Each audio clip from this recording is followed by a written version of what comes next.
Hare Rama, Rama Rama, Hare Hare.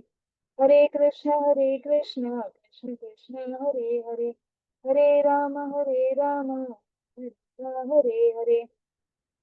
Hare Krishna, Krishna Krishna, Hare Hare. Hare Rama, Rama Hare Hare. Hare Krishna, Krishna Krishna, Hare Hare. Hare Rama, Rama Rama, Hare Hare. Okay. Akshobhya, what are all these pictures that you are sending across, beta? Are you not doing the chanting along with everybody? Yeah? Okay. Now let's start. We're going to watch a movie today. So that'll take approximately all the time. So let's start with it right away. Okay. I'll share it with you. The video is all about Prabhupada. Okay. Do you know who's Prabhupada? Yes. Do you know who he was?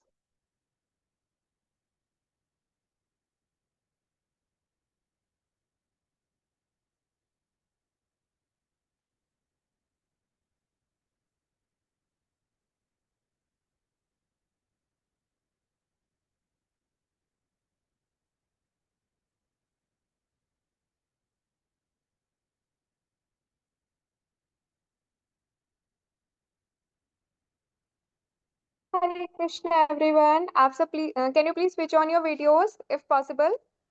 You can switch on your video, okay? Shraddha and Ram, Krishna, and Shiva. Please switch on your videos. After that, we will start the video session.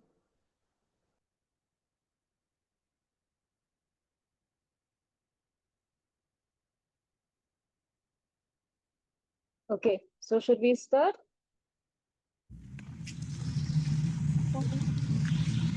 His Divine Grace A.C. Bhaktivedanta Swami Prabhupada. Is everybody able to see and hear the video?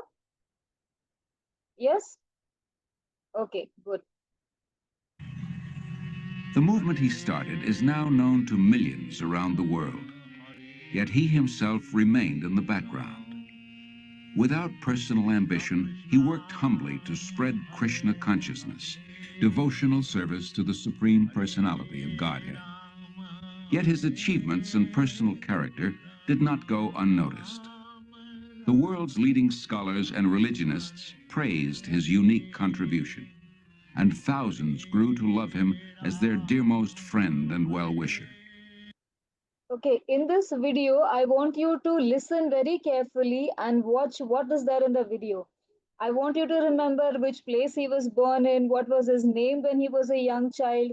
When he grew up, he was Prabhupada. But when he was young, when he was a baby, that time he was given a different name, right? So I want you to get the name of that place. I want you to know the place where he went the first time for preaching. Yeah, what work did he do before he went for preaching? So listen to all of those things in the video. All right? In his memory, his disciples erected a stunning memorial in the hills of West Virginia, now visited by 500,000 people a year. In this and many other ways around the world, Srila Prabhupada is offered expressions of love by those whose lives he most deeply touched.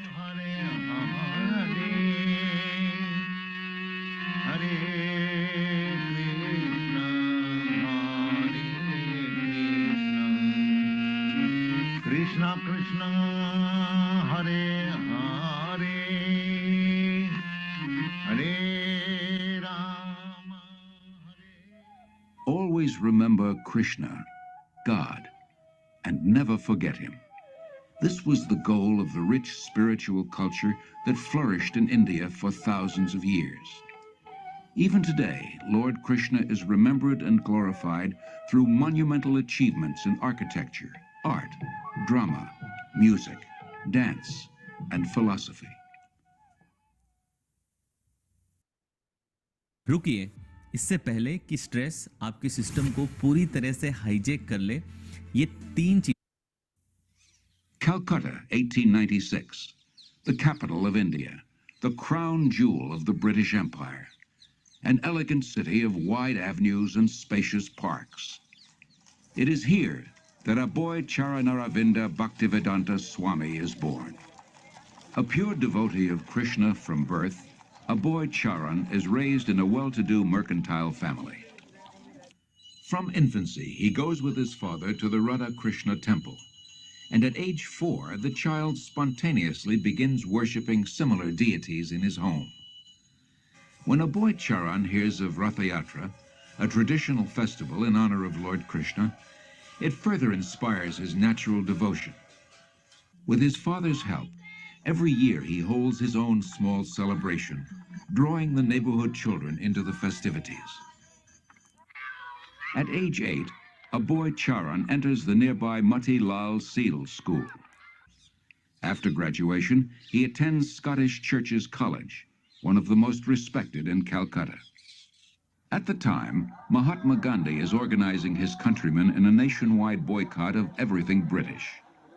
Gandhiism is surging through India, uniting her in a massive non-cooperation movement. Sensitive to British subjugation of India's culture and people, a boy Charan becomes an early supporter of Gandhi's movement. But 1922 marks a turning point in a boy Charan's life. He meets Srila Bhaktisiddhanta Saraswati Goswami, the greatest devotee of Krishna of his time. Srila Bhaktisiddhanta belongs to the disciplic succession of spiritual masters extending back to Lord Krishna himself. He convinces a boy Charan that Krishna's spiritual message transcends India's dependent position. Nothing is more important. He requests a boy Charan to spread Krishna consciousness in the Western world. A boy Charan hears and is deeply impressed. By this time, a boy Charan has a growing family. He moves to Allahabad and starts a successful pharmacy. All the while, his spiritual master's words remain implanted in his heart. In 1933, he becomes a disciple of Srila Bhaktisiddhanta, who comments, "He will do everything in due time." 3 years later, Srila Bhaktisiddhanta leaves this world, after again requesting a boy Charan to preach in English. A boy Charan takes his words to heart and starts writing prodigiously. In 1944, he single-handedly begins publishing and distributing Back to Godhead, a fortnightly. The first issue addresses the crisis of war. The Second World War within 20 years is scourging the earth. Back to Godhead points out that people throughout the world want an end to war. But so often they want God's kingdom without God, and they cannot have it. All our plans will be doomed to failure by our own selfishness unless we turn to God. After the war, a boy Charan moves to Jhansi and founds the League of Devotees. He prepares a charter for an international organization, its members dedicated to a peaceful, God-centered life. Acharya Prabhakar, his first disciple, remembers. शिक्षा लेने के लिए, दीक्षा लेने के लिए उन्होंने प्रश्न किया. He was always teaching Krishna consciousness, and people came to him for knowledge. After hearing from him, many wanted to become his disciple. He told them, "I can make you my disciple, but first you please chant the names of God and give up cigarettes, meat-eating, illicit sex, and gambling." But few people would agree to give up these habits. Then he said, "Indians are imitating the Westerners. I will make disciples in the West. Then when the Indian people see Westerners following religious principles, they will also follow." तो फिर इस देश में कृष्ण भावना का काम चलेगा. Following tradition, at age 58, a boy Charan retires from family life, and 5 years later accepts the renounced order. He is now known as A.C. Bhaktivedanta Swami. He lives alone in the historic medieval temple of Radha Damodar in Vrindavan, engaged in deep studies and writing. It was in Vrindavan that Lord Krishna revealed his pastimes 50 centuries ago, and saintly persons throughout the ages have worshipped this land as the most sacred on earth. Unlike other holy men who live there, Bhaktivedanta Swami is not thinking of retiring. For him, Vrindavan is a source of inspiration, an ideal place to chant, worship, and write. Here he begins work on his life's masterpiece, translation and commentary on the monumental devotional classic Srimad Bhagavatam. Bhaktivedanta Swami calls it a cultural presentation for the re-spiritualization of the entire human society.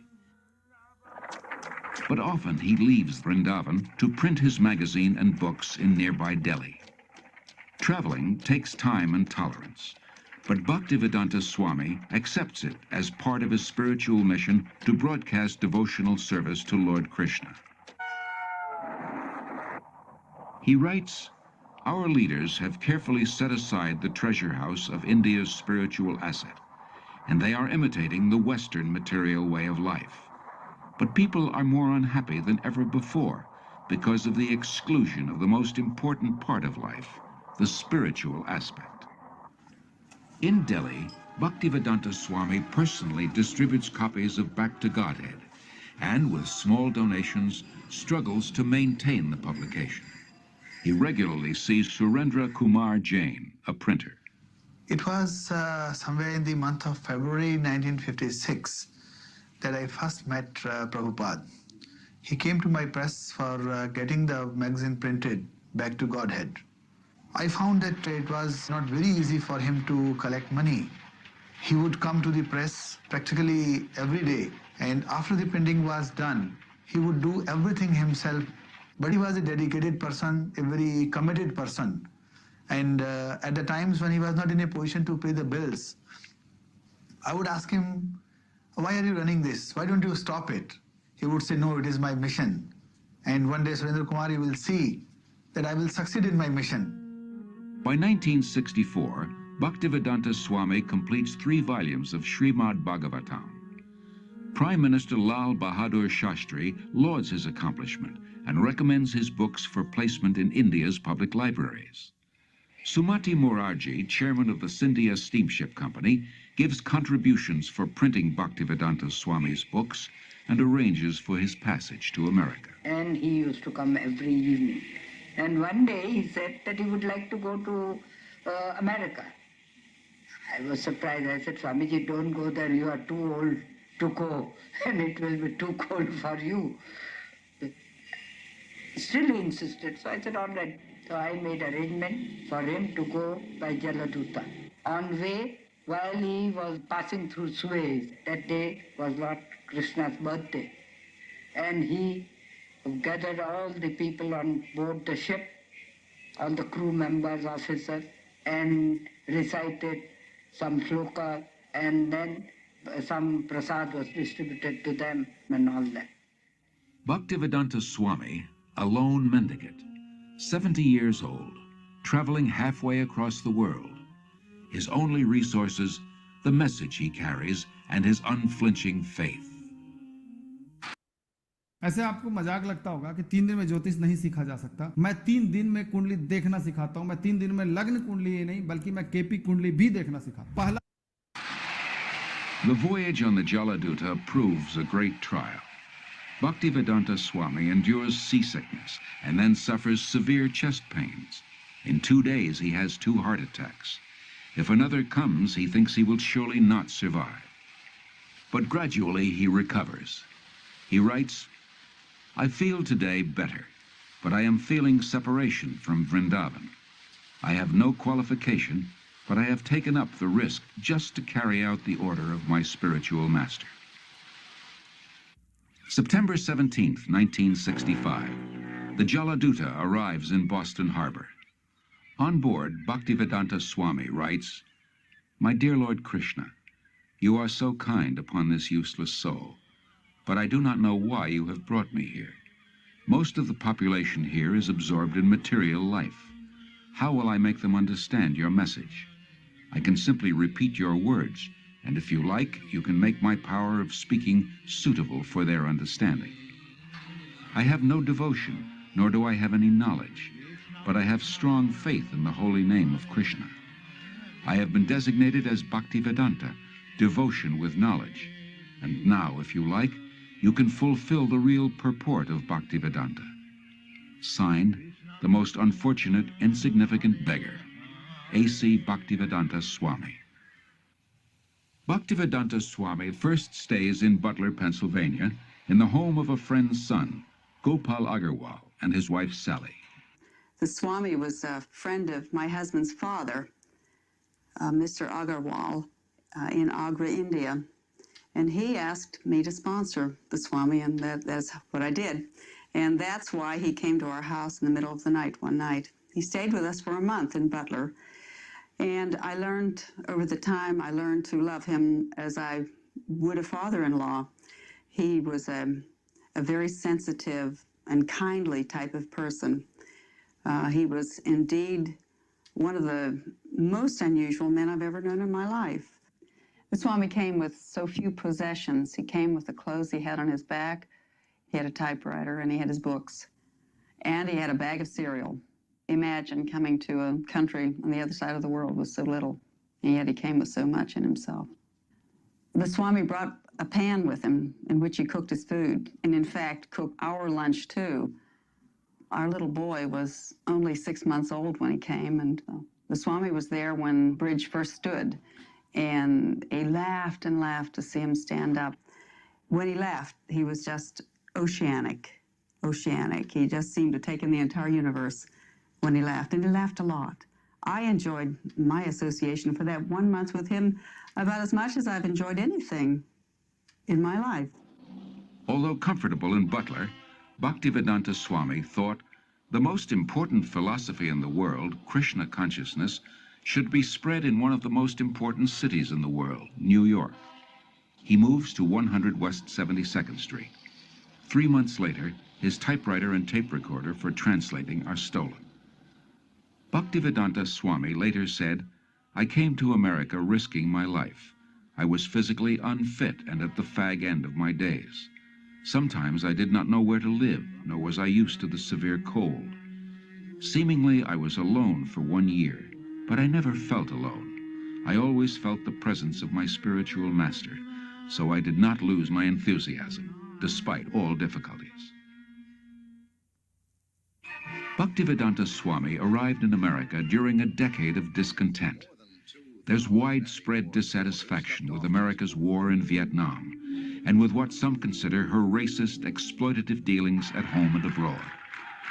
Disillusioned by the establishment, the youth create a counterculture of their own. Around the time Bhaktivedanta Swami came, waves of Americans are breaking away from the status quo, searching for an alternative.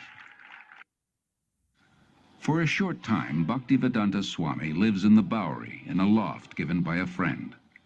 Mukunda Goswami, who was attending his classes at this time, tells of their first meeting.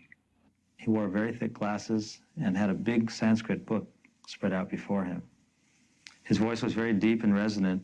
He spoke with great authority, and the Sanskrit shlokas he spoke were very beautiful, very melodious. He was obviously a very distinguished scholar, and I became very curious, almost astonished as to how someone of his stature, he looked very much like an aristocrat, could be living and residing in the Bowery, the Skid Row of New York. And afterwards, I approached him to speak. I was standing, and he was sitting on his small dais, so he was looking up at me, and he had the look of a very happy, innocent young child. And I could see that he actually had all the time in the world for me. He wasn't short of time. I asked questions, he would answer. Then after some time, he moved to a somewhat better neighborhood on 2nd Avenue. We helped him rent a small storefront there, and he had an apartment in the back. And within a few weeks' time, this little storefront on 2nd Avenue, on the Lower East Side of New York, which was then populated by thousands of young hippies, had been transformed into a beautiful Krishna temple. Allen Ginsberg, I remember, began to come at that time.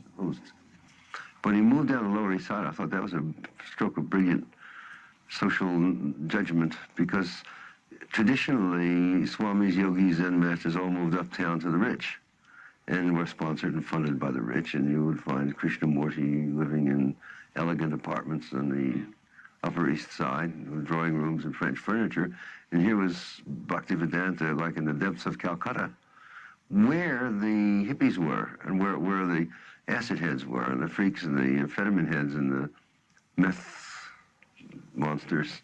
So it seemed like he was actually bringing some kind of ray of song and light to the right place, the lower depths where it was needed. And where, of course, the Gauri side was the intellectual center in certain respects, in art and in advanced spiritual vibrations, particularly in the 60s. So it seemed historically just move on his part.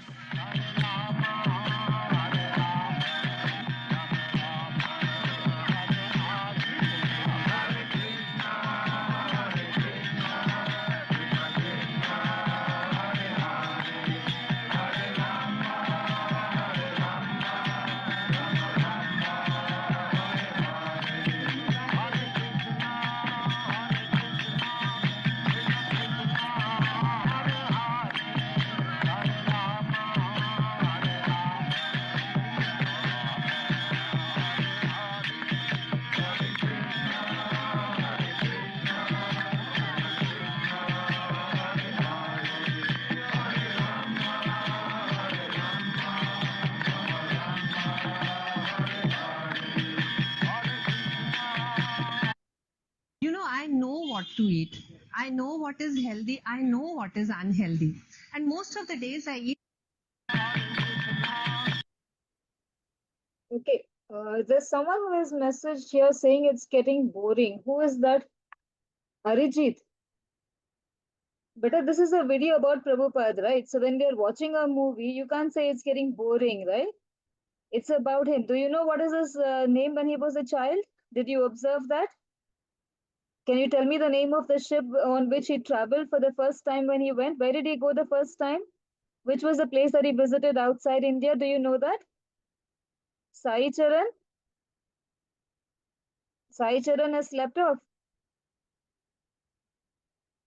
Yeah? Okay, we'll not have the question and answer session now because we don't have the time for that. Let's continue with watching, okay? I will ask you at the end of it. All right? A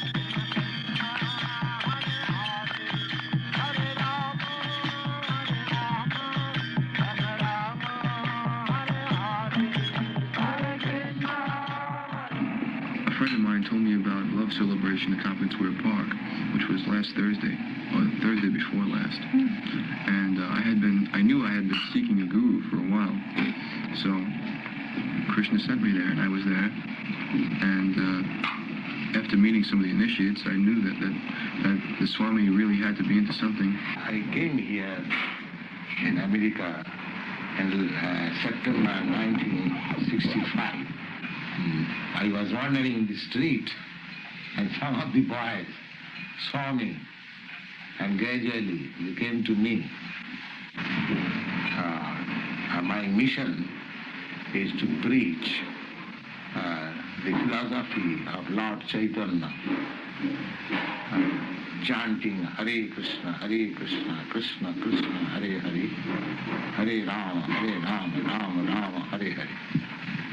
This transcendental vibration will cleanse the dirty things of the mind.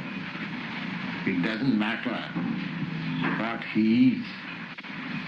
This transcendental vibration is equally appealing to everyone without any question of language, nationality, creed, or caste, because it is coming forth from the depth of the soul.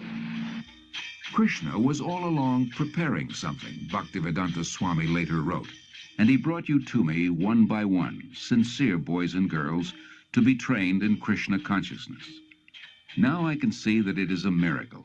Otherwise, one old man with only a few books to sell for barely getting food, how could he survive, what to speak of introducing a God-conscious movement in a materialistic society? For Bhaktivedanta Swami, these are happy days.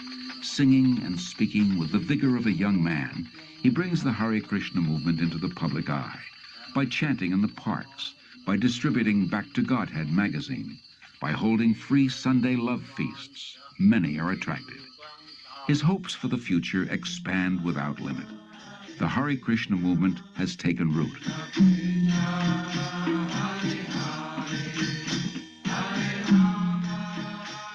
Sometimes time in the spring of 1967, people handed me clippings from New York newspapers saying that there was a Swami in New York City.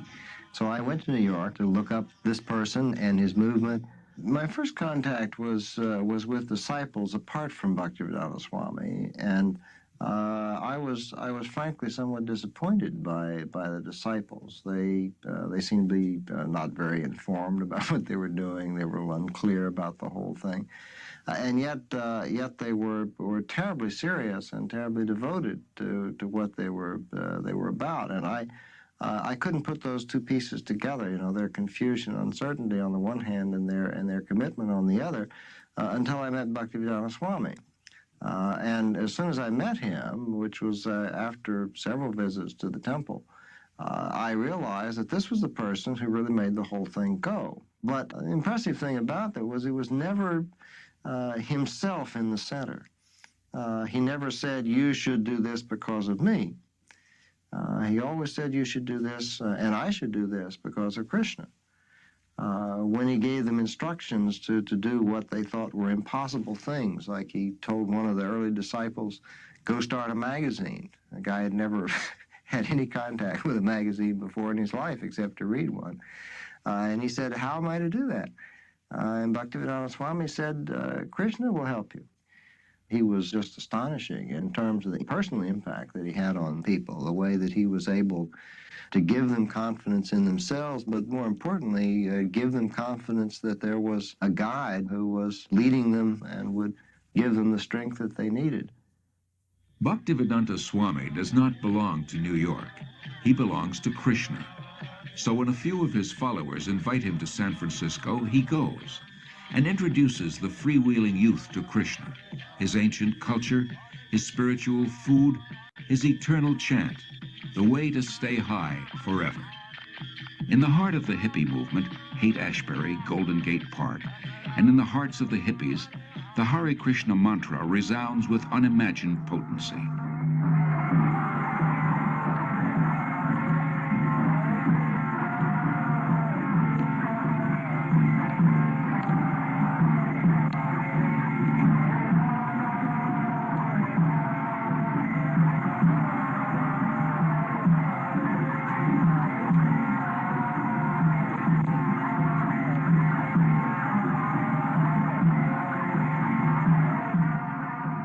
As in New York, Bhaktivedanta Swami gathers sincere followers.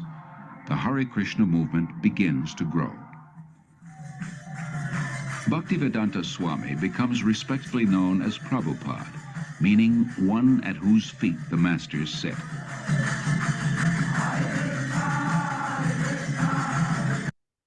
Did you guys hear what is the meaning of Prabhupada? Yeah, at whose feet the masters sit. That is the meaning of Prabhupada.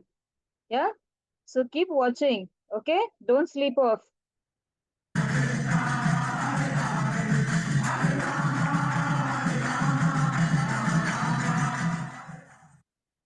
Sir एक आम आदमी ए और chat GPT से क्यों भागे जा रहा है, क्यों उसको आसान शब्द में कोई सिखा नहीं पा रहा है?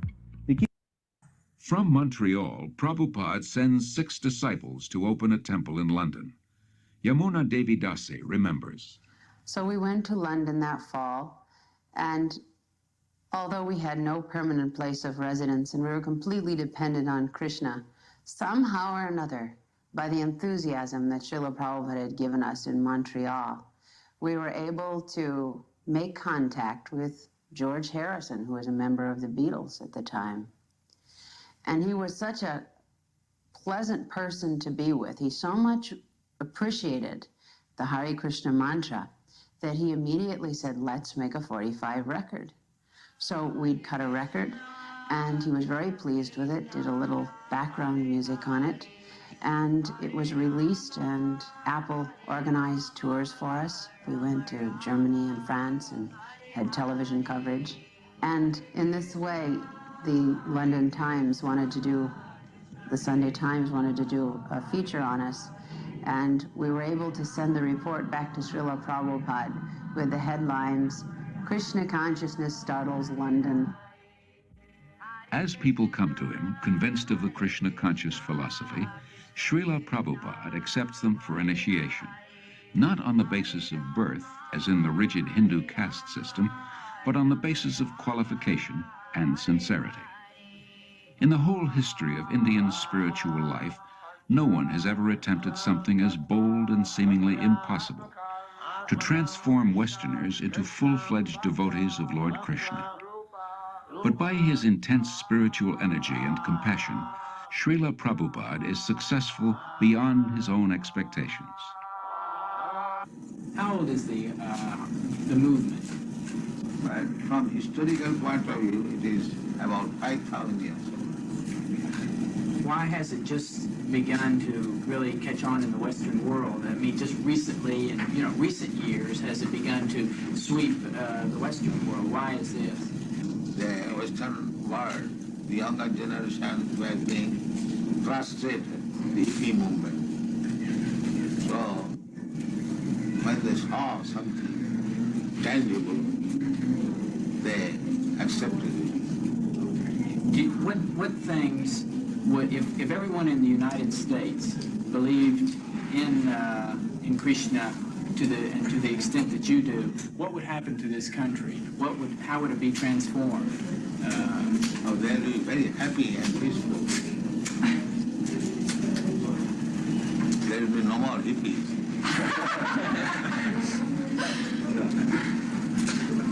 What would you describe as a hippie? Someone who smokes. You know better than me. Something extraordinary. The thing that really inspired me the most about Srila Prabhupada was his complete dedication to his devotees. The thing that Prabhupada liked the best was to be with his disciples.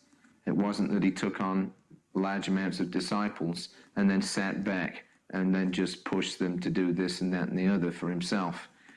He did more for us than we ever did for him. And traveling with him personally, I got to see what a tremendous sacrifice he made for us. That even when he was ill, he would still preach. He would still be concerned. He would still be asking after how things were going in the society that he created, how were individual disciples doing. He always had time also to look to our personal needs. He was very concerned. Prabhupada wasn't aloof. All he really wanted was us to reciprocate the love that he gave to us. And if we reciprocated, he would give us more. So my personal experience with Srila Prabhupada was that I found in him a person that I could actually genuinely, fully give myself to. In Srila Prabhupada's eyes, Krishna consciousness is not an armchair philosophy or a part-time religion. It is a way of life, a transcendental culture that can end man's political, economic, and social problem. Calcutta, 1896. My spiritual master. Krishna, the most about system in Dallas, Texas. Srila Prabhupada very practically introduced a primary school system to teach children self-realization along with regular studies. This means that the Gurukul system is unique in that the educators are themselves free of vices. We could hardly find an institution where the faculty members are free of loose sexual relationships, intoxication, smoking, although they may have good credentials academically. That would be rare to find. But in Krishna consciousness, the teacher must also be on a platform of pure devotional service, because the children are very impressionable and they'll learn whatever their educators are actually doing, not just what they're saying. So these were some of the principles that Srila Prabhupada introduced in Gurukula. Srila Prabhupada gradually trains his disciples in... So what did Prabhupada do? He started school for small children, right? Gurukul. Yeah. So that's where small children also were trained how to do devotion. Yeah. Everyone's watching? Yeah. Okay. The time-honored tradition of deity worship to help them advance spiritually.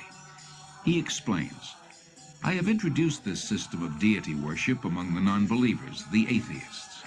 Krishna cannot be understood with our present senses, but by his kindness he agrees to personally appear as the deity to accept our service.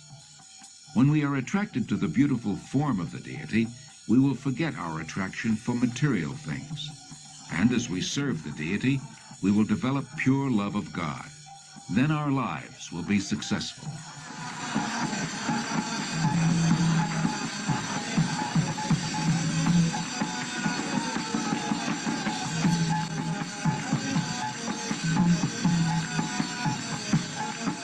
In Melbourne, Australia, Srila Prabhupada worships Lord Chaitanya, a divine incarnation of Krishna. और कार्मिक date को निकालने का कोई यंत्र मंत्र तंत्र नहीं है, वो कर्म से ही आपको वॉश आउट करना। By Chaitanya Mahaprabhu's mercy, we have installed the deity here in your country. You are very fortunate that Chaitanya Mahaprabhu has come to your country to teach you how you become free of all anxieties. This is Chaitanya Mahaprabhu's mission. Everyone is full of anxiety, but everyone can be free from all the anxieties if he follows the path chalked out by Sri Chaitanya Mahaprabhu. As people are followed in this age, the method also has been offered very simply. They have been recommended simply to chant the holy name of God. That's all. For 5 years after first arriving in America, Srila Prabhupada presents Krishna consciousness primarily to Westerners, from housewives to hippies to heads of state. Then, in November 1971, after a world tour, he returns to Delhi with some of his followers. The mayor receives him with the fanfare that greets a homecoming patriot. Prabhupada quotes Lord Chaitanya. It is the duty of those born in India to benefit others by spreading Krishna consciousness. This is India's greatest glory, her unique gift to the world. 30,000 Indians gather nightly at the Delhi fairgrounds to see the Western devotees and hear Prabhupada speak.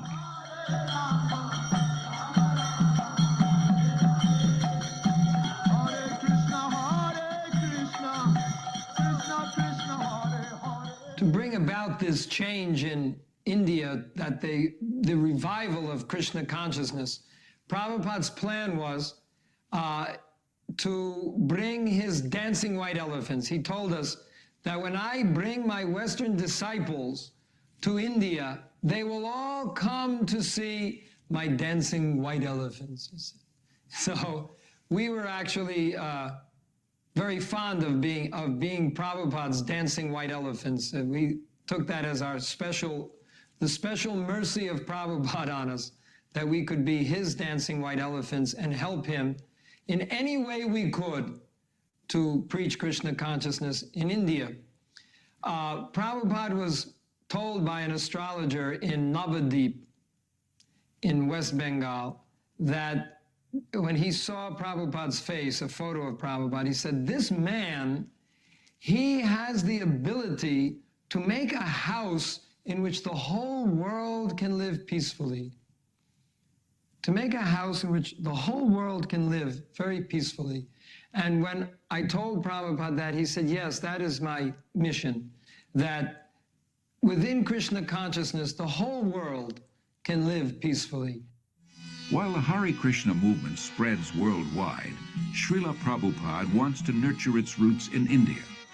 He journeys to Mayapur, West Bengal, the birthplace of Lord Chaitanya. It was Lord Chaitanya. So where did Prabhupada go after he came back from America? Yeah, where did he go? He went to Mayapur. That's the place where Chaitanya Mahaprabhu was born. Okay. Who inaugurated 500 years ago the congregational chanting of God's holy names. In Mayapur, devotees purchase a small tract of land and start constructing an international guest house. For a handful of devotees who know nothing about construction, this is not an easy task. Srila Prabhupada directs and encourages them. For ourselves, he says, we are happy and satisfied living in a grass hut. But if we simply have a hut, who will come here? The more we develop our land, the more people will be attracted. Prabhupada plans to build a temple of understanding to house the world's largest planetarium, and around it, a spiritual city with schools, shops, farms, and many temples for worshipping Lord Krishna. Within the hearts of India's people is a natural respect for the eternal Krishna-conscious culture.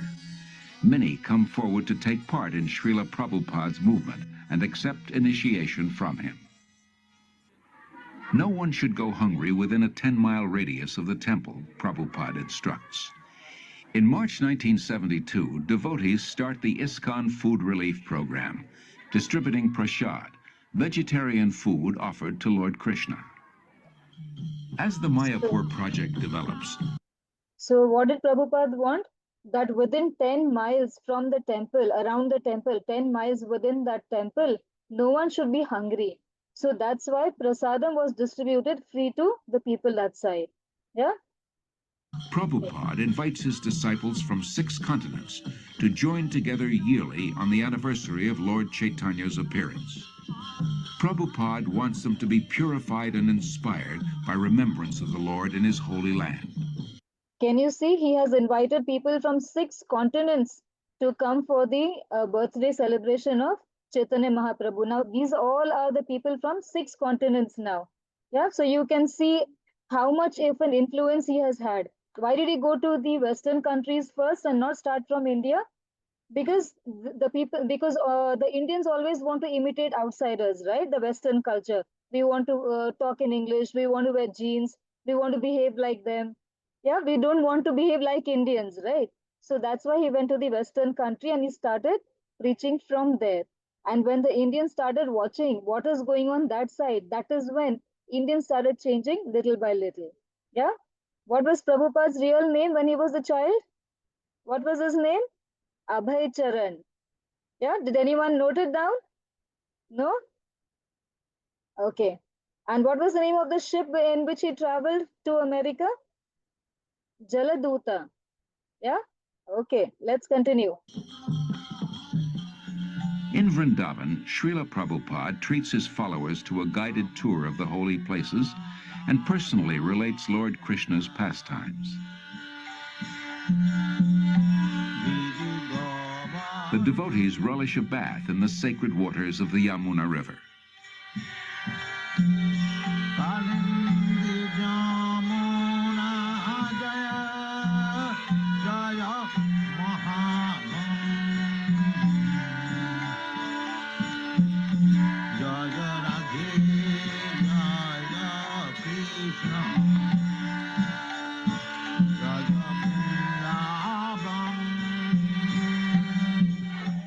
Prabhupada acquires land in Bombay, India's most cosmopolitan city.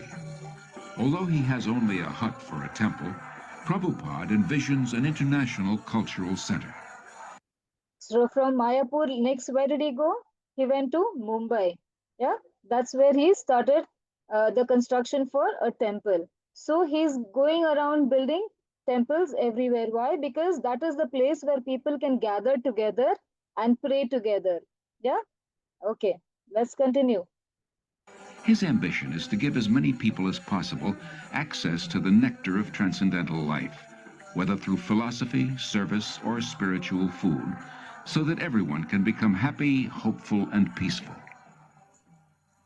Dr. N.D. Desai, a leading Bombay industrialist, recalls. From 1971 through 1977, I must have met Prabhupada many, many times. And each time I met Prabhupada, I would try to find fault with him. And even I would try to make him angry, or I once even tried to find out whether he was greedy. I just couldn't find any fault with him. In fact, you know, in matter of business life or daily life, we do try to see the weakness of the other person, and sometimes we try to, as a businessman, try to take advantage. But here was a person who just wouldn't become agitated There was absolutely no lust in him. There was no greed in him. There was, I couldn't see a spot of jealousy in him.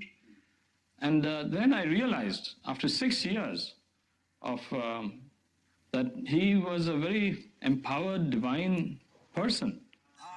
Gradually, Srila Prabhupada says, I am seeing all my dreams being fulfilled. In Bombay, a spacious marble temple, a theater, a restaurant, a library, and a twin-towered 7-story hotel. In Mayapur, the planned spiritual city develops. Hare Krishna, Hare Krishna, Krishna Krishna. In Vrindavan, the popular Krishna Balaram temple, an international guest house, and a secondary school.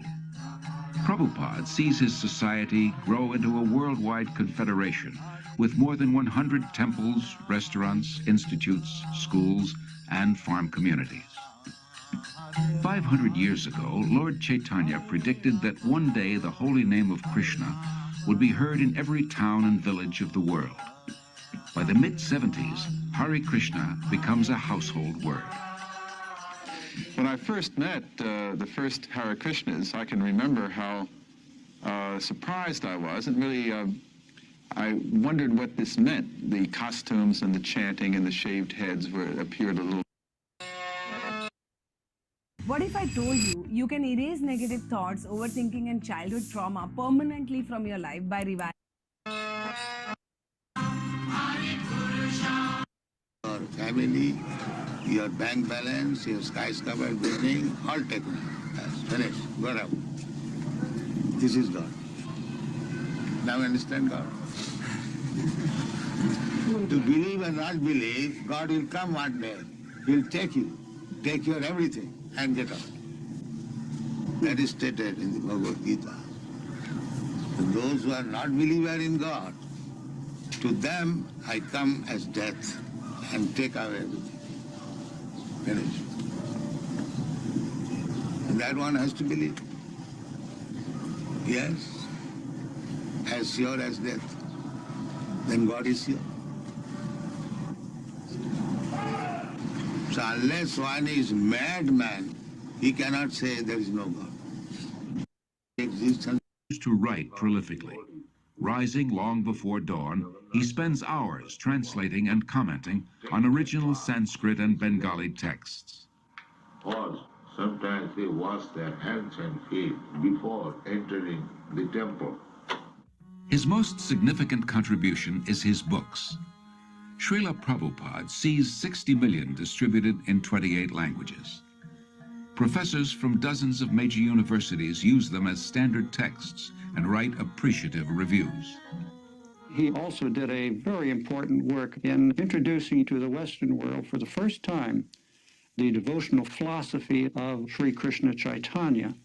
Not only did he introduce these texts, but he introduced them in a way that was quite different from the other translations that had been made. I'd read so many different translations, for example, of the Bhagavad Gita, which had all been interpreted from the impersonal. Exclusively publishes Srila Prabhupada's works. It becomes the world's largest distributor of books in the field of Indian religion and philosophy. For Srila Prabhupada, the transcendental knowledge in these books forms the basis of the Hare Krishna movement, a movement prophesied to grow for the next 10,000 years. In 1977, despite his failing health, Srila Prabhupada continues traveling and teaching. February 1977, the world's largest pilgrimage, Kumbh Mela in Allahabad, India. Millions gathered to bathe in the holy Ganges. Although physically weak, Srila Prabhupada attends. His disciples perform kirtan and distribute books and Back to Godhead magazines. Practically from the very beginning, Srila Prabhupada gave us notice that he would not always be with us. Of course, it was only a few months after he opened the storefront on 26th. Practically from the very beginning. Then in October, Srila Prabhupada returns to his old home, Vrindavan, to spend his final days.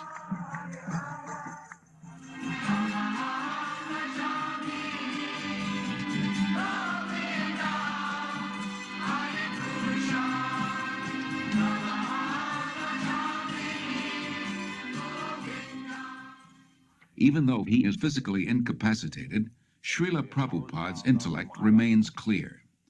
He continues dictating translations and comments on his life's work, Srimad Bhagavatam, until days before he departs from this world. Everything is active, moving by the supreme desire of Krishna. This consciousness is Krishna consciousness. November 14th, 1977, His Divine Grace A.C. Bhaktivedanta Swami Prabhupada passes on.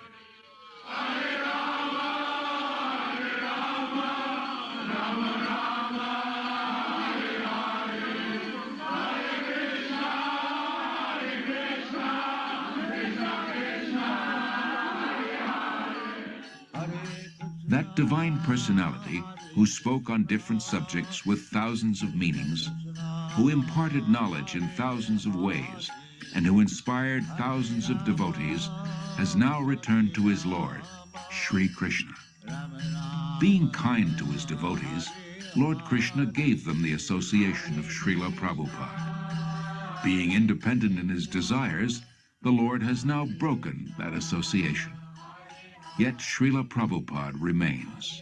He lives forever in his teachings, and he lives forever in the hearts of his followers as their ever well-wisher.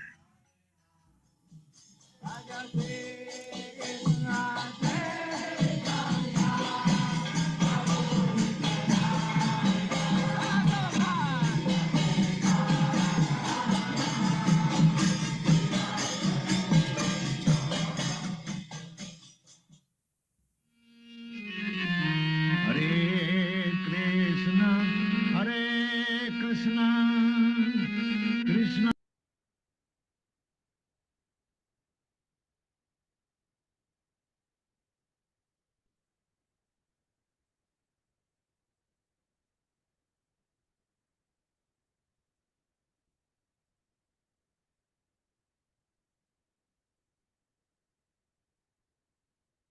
So everybody watched the movie?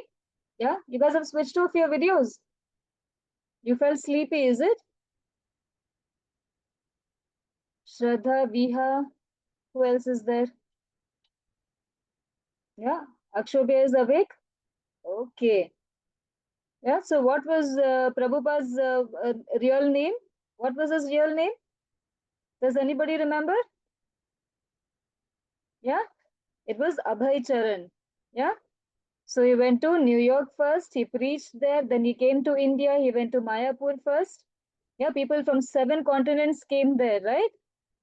When? During Chaitanya Mahaprabhu's birthday. From there, he went to Mumbai. And then he visited many other places. So around 108 temples were built in his guidance. Yeah? So, Prabhupada ki jai. Come on, all of you wake up. We are towards the end of the class. Shilpi Mataji?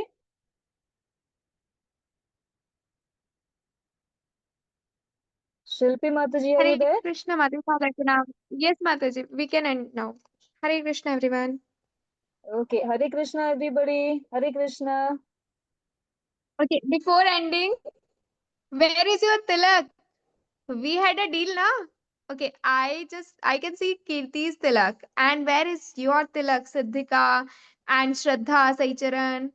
We had a deal that we will apply tilak throughout the Damodar month. And I am not watching tilak. Okay, you can apply it tomorrow. Okay, is it fine? You can apply tilak tomorrow. You can try and you can go through the recording that how to apply tilak. Okay. Hare Krishna, everyone. Thank you so much for joining. We can end now. Hare Krishna, ma'am. Hare Krishna. Hare Krishna.